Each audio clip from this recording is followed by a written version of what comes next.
В завершении выпуска в Хабаровске открылся ежегодный конкурс ледовых скульптур «Амурский хрусталь». За 3 дня участники должны будут создать 10 композиций. В этом году природа внесла коррективы в работу мастеров. Из-за небывалых снегопадов лед получился слоеным. Хорошо это или плохо, узнал Стас Михайлов. На улице минус 25. В ближайшие 3 суток скульпторы будут работать круглосуточно и независимо от температуры на улице. Проверкой на прочность в этом году станет не столько мороз, сколько лед. Из-за снежного циклона он получился в толстой шубе. На просвет конкурсный лед как пирог из прозрачных и матовых слоев. Если матовую шубу со льда снять, он для скульптуры окажется слишком тонким. Некоторые мастера применяют свое умение по его обработке и пользуются именно этим материалом на контрасте.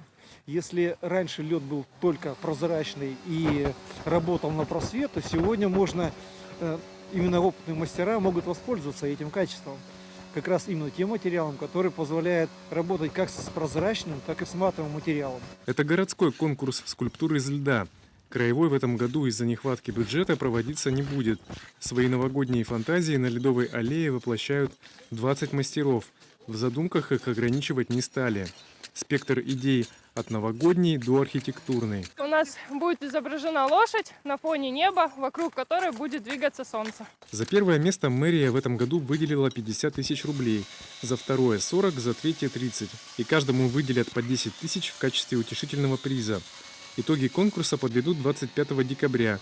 Победитель будет представлять Хабаровск на конкурсе снега и льда в Харбине. Стас Михайлов, НВК «Саха», Хабаровск.